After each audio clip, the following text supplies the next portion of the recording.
তো রাধে রাধে সকলকে বন্ধুরা, আমরা এখন বেরোচ্ছি। কোথায় বেরোচ্ছি সেটা জানার জন্য আপনাদের একটু ওয়েট করতে হবে। কোথায় যাচ্ছি, কি করছি, কিভাবে যাচ্ছি সবই তোমাদের সঙ্গে থাকবো। বাট যাওয়ার আগে, এটা বেরোনোর আগে তোমাদের সঙ্গে একটু সাক্ষাৎ করে নিলাম। এই যে আমার মা, সব রেডি হয়ে বসে আছি আমরা। এবার আমরা বেরোবো, আমরা রেডি হয়ে গেছি। তো ভোরবেলা উঠে ব্লগটা করতে পারিনি, তো এখন বেরোনোর সময় আমরা করছি। এবারে যাওয়ার সময় করলাম, এবার পৌঁছে ওখানে গিয়ে দেখা হচ্ছে। টাটা। তো আমরা এখন টোটো রিক্সায় উঠে পড়েছি। এখন আমরা রওনা দিলাম স্টেশনের দিকে রওনা দিচ্ছি। এই যে আমার মা আর আমার মেয়ে একটা টোটোতে, আর পেছনে আসছে আমার হাজবেন্ড, বাবা আর ছেলে। আমরা স্টেশনে যাচ্ছি, ট্রেনে উঠবো। এখন যাব বাঘাযতীন স্টেশন থেকে বালিগঞ্জে। বালিগঞ্জ থেকে আমরা বজবজ লোকাল ধরে যাব মাঝেরহাট স্টেশনে। আপনাদের সঙ্গে দেখা হচ্ছে। তো আমরা এখন বালিগঞ্জ স্টেশনে নেমে গেছি। বালিগঞ্জ স্টেশনে নেমে দাঁড়িয়ে আছি বজবজ লোকালের জন্য। ট্রেনটা এলে আমরা এখন শিয়ালদা থেকেও আপনারা যেতে পারেন। আমরা বালিগঞ্জ থেকে ধরেছিলাম।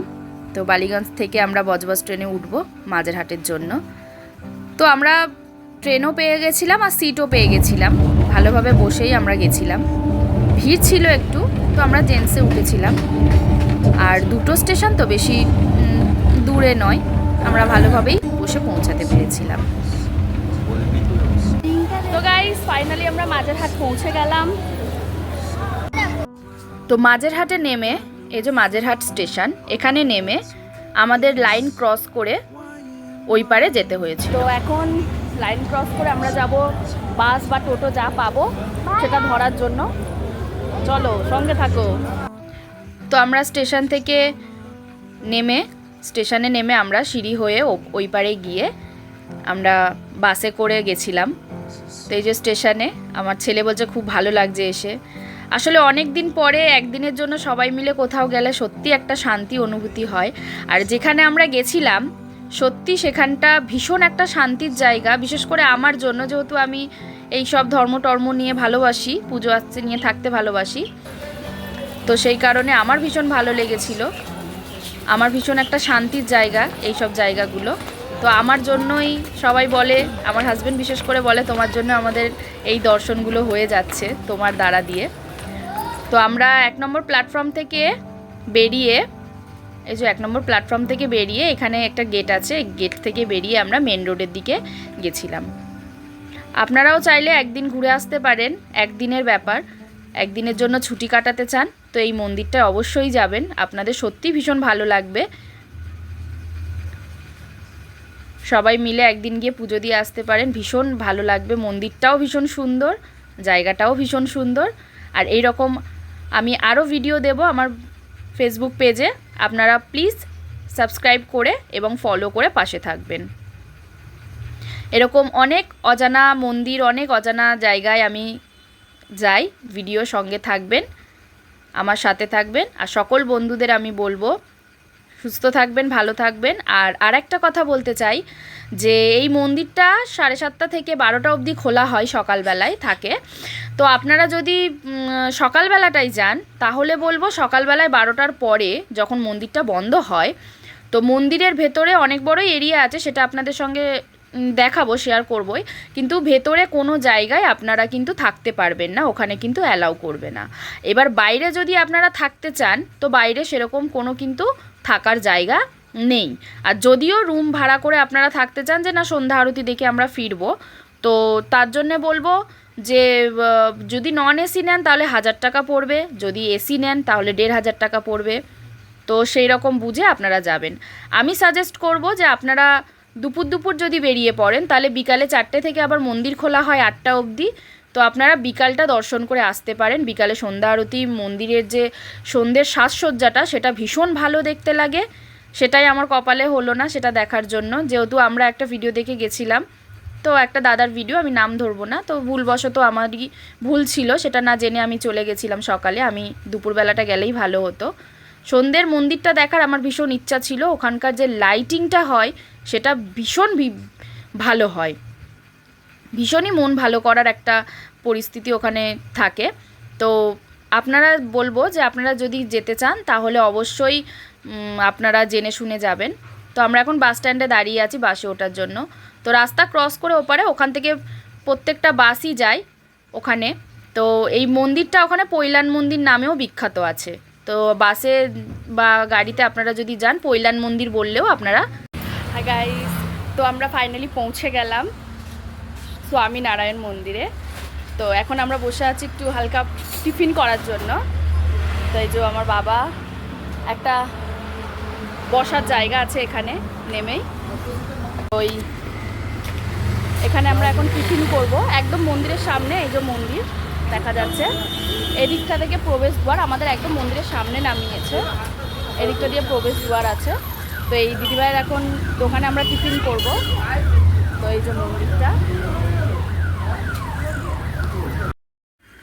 তো আমরা ফাইনালি 2 নম্বর গেট থেকে আমরা প্রবেশ করেছি, 1 নম্বর গেটটা বন্ধ থাকে। তো আমরা এখানে ভেতরে ঢুকে আমাদের ডান পাশে, ভেতরে গেটের থেকে ভেতরে প্রবেশ করতেই আমাদের ডান পাশে প্রার্থনা হচ্ছিল। ওখানে যারা যারা থাকে যে বাচ্চা মেয়েগুলো তাদের প্রার্থনা হচ্ছিল। আর বাঁ পাশে মন্দিরে ঢোকার সিঁড়ি রয়েছে। তো এখানটায় যে নিয়মাবলীগুলো দেওয়া আছে সেখানে আপনারা দেখতে পাবেন এই যে প্রার্থনা হচ্ছে। আর এখানে যে নিয়মাবলীগুলো দেওয়া আছে, কখন ভগবান শয়নে যায়, কখন তার রাজভোগ হয়, কখন তার অভিষেক হয়, সমস্ত এখানে টাইম দেওয়া আছে, কখন গেট খোলা হয় বন্ধ হয়। আপনারা চাইলে পজ করে দেখে নিতে পারেন। সময়সীমা মন্দিরে সমস্ত কিছু এখানে দেওয়া আছে। মঙ্গল আরতি, শৃঙ্গার কখন হয়, সন্ধ্যা আরতি কখন হয়, সমস্ত কিছু এখানে দেওয়া আছে। আর কি কি ওখানে নিষিদ্ধ আছে সেগুলো তার ডান পাশে দেওয়া আছে, এগুলো আপনারা দেখে নিতে পারেন। আর এগুলো দেখার পর আমরা এবারে মন্দিরে প্রবেশ করব ওই দিক থেকে।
আমরা মন্দিরে ঢোকার পরে এখানে ভক্তদের জন্য বা দর্শনার্থীদের জন্য যে বসার জায়গাটা আছে, এখানে আপনারা বসে একটু রেস্ট নিতে পারেন। যেহেতু আমরা খুব সকাল সকাল পৌঁছেছিলাম, তো আমরা একটু বসে রেস্ট নিয়েছিলাম। আর সেদিনে শনিবারে ভীষণ গরমও ছিল, রোদও ছিল।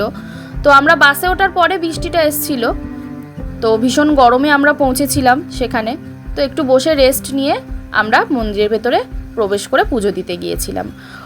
সেখানে ভেতরকার ভিডিওটা আপনাদের সঙ্গে শেয়ার করতে পারলাম না, কারণ ভেতরে ছবি তোলা নিষিদ্ধ ছিল। তো বাইরে থেকেই আপনাদের দর্শন করিয়ে দিলাম, বাইরের সমস্তটা আপনাদের দেখিয়ে দিলাম। এখানে আমরা বসে একটু রেস্ট নিয়েছিলাম, তারপরে আমরা মন্দিরে প্রবেশ করেছিলাম। মন্দিরের পাশেই জুতো রাখার জায়গা আছে, সেখানে কোনো কাউন্টার নেই, আপনি এমনি খুলে ভেতরে প্রবেশ করতে পারেন। আর সেখানে গিয়ে একটা বাচ্চা ভিডিও শ্যুট করতে এসেছিলো, তো তার শাড়িটা খুলে গেছিলো, তা আমাকে বললো কাকিমা একটু পরিয়ে দেবেন, তো আমি একটু হেল্প করে দিচ্ছিলাম আর কি। তো মন্দিরে ঢুকে 50 টাকায় 2 জন আপনারা অভিষেক করতে পারেন, আর 100 টাকায় 4 জন অভিষেক করতে পারেন, পুজো দিতে পারেন।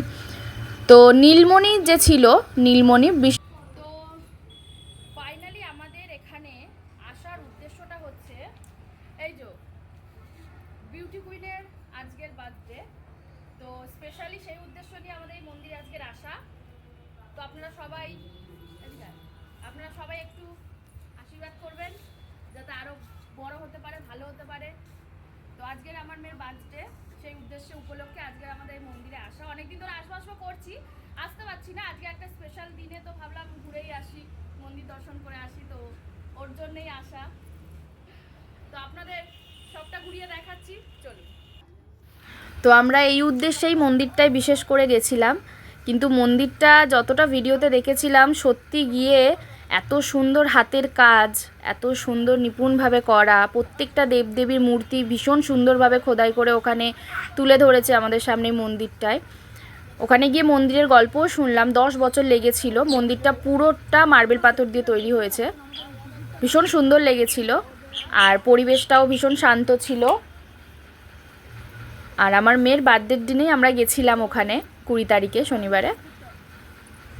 তো ওখানে গিয়ে ভীষণ ভালো এনজয় করেছি, ভীষণ ভালো লেগেছে, শান্তি লেগেছে ওখানে গিয়ে। আপনারা চাইলে একদিনের ছুটি নিয়ে আপনারা যেতে পারেন, ঘুরে আসতে পারেন। ভীষণ সুন্দর জায়গা, আপনাদের দেখেও ভালো লাগবে, ভীষণ শান্তিও পাবেন।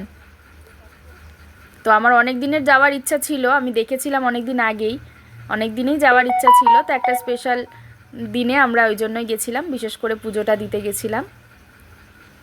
তো এই জায়গাটায় আমরা, এই নিচে যে জায়গাটা দেখছেন, এই জায়গাটায় নামা নিষিদ্ধ, কেউ নামতে পারবে না, ওখানে যাওয়া যায় না। আর পাশ থেকে আপনাদের সবটা দেখাবো। পাশেই জুতো খোলার কাউন্টার আছে, মানে কাউন্টার বলতে ওখানে জুতো খুলে রাখতে পারেন, মানে অন্য কোনো কাউন্টার নেই টিকিট দেবে বা কিছু, ওখানে কোনো এইসব ব্যবস্থা নেই। আমি সাজেস্ট করব আপনারা দুপুর বেরিয়ে পড়লে, বিকালবেলায় আপনারা গিয়ে যে সন্ধ্যা আরতিটা হয়, লাইটের যে সৌন্দর্যটা, সেটা আপনারা সন্ধ্যাবেলায় দেখতে পারবেন। এখান থেকে সিঁড়ি, এখান থেকে উঠে ভেতরে যেতে হবে। তো ভেতরে সোনার মূর্তি আছে নীলমণির, তো সেখানে নিচে মন্দিরটা ওপরে রাধা মাধবের আছে, আমার রাধা গোবিন্দের, আর অনেক ঠাকুরেরই আছে, শ্রী চৈতন্য দেবও আছে। তো এইখানটায়, আর নিচে যে জায়গাটা আছে গর্ভগৃহে, সেখানে নীলমণির সোনার মূর্তি আছে, সেখানে আপনারা অভিষেক করতে পারবেন। 50 টাকায় 2 জন, 100 টাকায় 4 জনের। তো আমি 50 টাকা দিয়ে নিয়েছিলাম, আমি আর আমার হাজব্যান্ড করেছিলাম। এই যে এখানে জুতো রেখে আপনারা মন্দিরে প্রবেশ করতে পারবেন। আর এই মন্দিরের এই পাশে যে খোদাই করে জিনিসগুলো করা আছে, যে মূর্তিগুলো বা হাতের কাজগুলো যেভাবে নিপুণভাবে করা আছে, সত্যি চোখ ধাঁধিয়ে যাওয়ার মতো, ভীষণ সুন্দরভাবে নিপুণভাবে কাজ করা এখানে, ভীষণ সুন্দর লাগছিল দেখে।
মন্দিরের ডান পাশ থেকে নেমে গেলে এখানে আপনারা এই যে ডান সিঁড়ি থেকে এখানে ডান পাশ থেকে নেমে গেলে এখানে আপনারা গৌশালাও পাবেন, আর এখানে আপনারা খাবার একটা রেস্টুরেন্টও পাবেন। এখানে রাজভোগ দেওয়া হয়।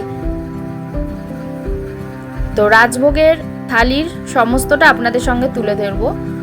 খিচুড়ি হচ্ছে 50 টাকা প্লেট, আর রাজভোগ হচ্ছে 140 টাকা প্লেট। এই যে এখানে প্রেমবতী বলে আছে, আর এই জায়গাটায় আছে বই খাতা, সমস্ত সিংহাসন, পুজো সামগ্রী সমস্ত কিছুটা এখানে। এই যে এখানে বসে রাজভোগ খাওয়ানো হয়। তো আগের থেকে টিকিট কাটতে হয়, টিকিট কেটে তারপরে আপনাদের 12টার আগে গিয়ে ওখানে ভোগ নিয়ে নিতে হয়। তো 140 টাকায় আপনারা রাজভোগ থালি পাবেন, আর 50 টাকায় আপনারা খিচুড়ি ভোগ পাবেন। তো ভেতরে এখন ভিডিও করা অ্যালাউ করেনি, আমি করতে চেয়েছিলাম, তো সেই জন্য বারণ করে দিয়েছিল বলে আর পুরোটা দেখানো হয়নি। তো আমরা ভেতর থেকে কোনো প্রসাদই খাইনি, আমরা বাইরে গিয়েই খেয়েছিলাম, যেহেতু আমরা বাইরে থেকে টিফিন করে এসেছিলাম বলে ভেতরে খাইনি। তো আমরা চলে এলাম। ওইদিকে আপনারা টয়লেটও পেয়ে যাবেন, ডান দিকে যেতেই ওইদিকে পেয়ে যাবেন। বই খাতা পুজো সামগ্রী ওই খাবার রেস্টুরেন্টের সামনে।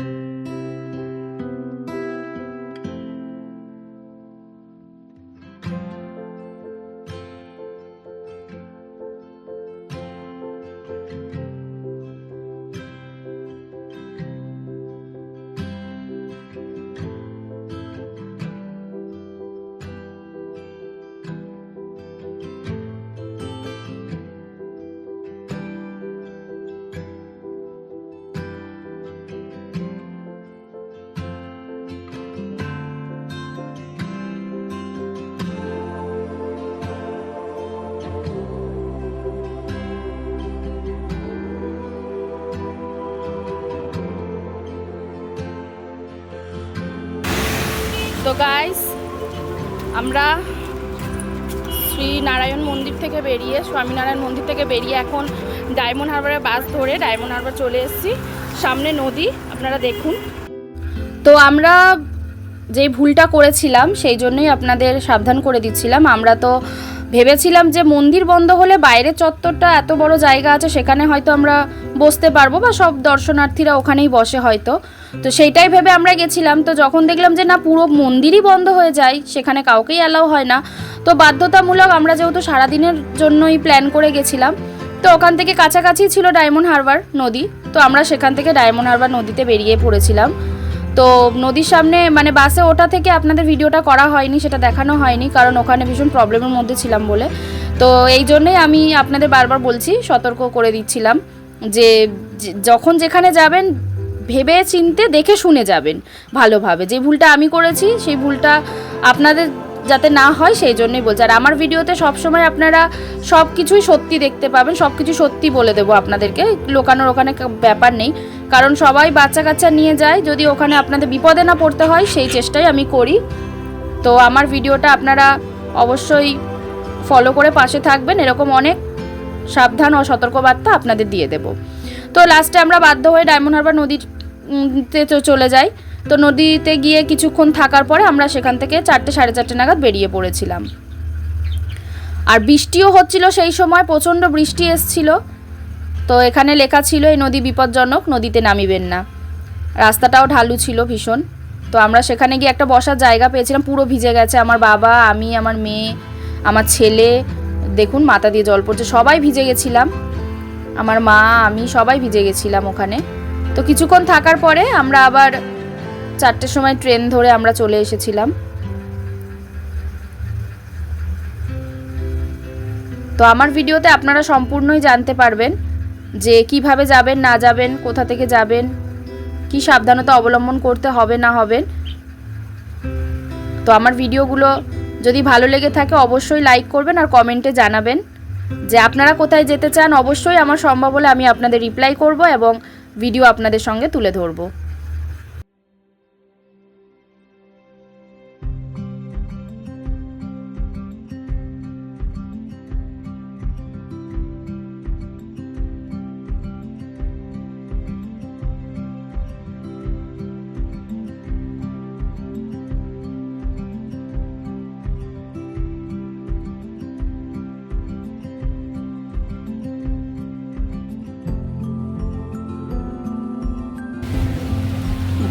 গাইস, আমরা এখন বাড়ি থেকে ফিরছি। তো আমাদের সঙ্গে খুব বড় একটা দুর্ঘটনা ঘটে গেল। সেটা হচ্ছে যে এখানে বাস বলো টোটো বলো তারা কিন্তু বাম্পার মানে না, যখন তখন আপনি সিলিং ছুঁয়ে নেবেন, এটা একটা ব্যাপার থাকে এখানে। আমরা এখন বাড়ির দিকে রওনা দিচ্ছি। দেখুন আমরা পুরো ভিজে কাক হয়ে গেছি। এই যে এসছিলাম শুকনো, এখন ভিজে কাক হয়ে গেছি। এই দেখুন ভিজে কাক মুরগি হয়ে গেছি। দেখতে পাচ্ছেন আমাদের অবস্থা, জামা কাপড় ভিজে গেছে। ঘুরতে এসেছে এরকম স্নান হয়ে যাবো ভাবতে পারিনি। যাই হোক, তাও ঘুরেছি ভালো। হ্যাঁ কি বলছি, বলো বলো। তাও ঘোড়া ছাড়িনি। হ্যাঁ ঘুরেছি ভালো। বৃষ্টির মধ্যে ডায়মন্ড হারবার নদীর জলও দেখেছি, হাওয়াও খেয়েছি, বৃষ্টিও ভিজেছি। তার মধ্যে আইসক্রিমও খেলাম ঠান্ডা ঠান্ডা, বেশ ভালো লাগলো। পুজোটা কিরম কাটে দিই, বিছানায় শুয়ে নাকি ঘুরে। টাটা।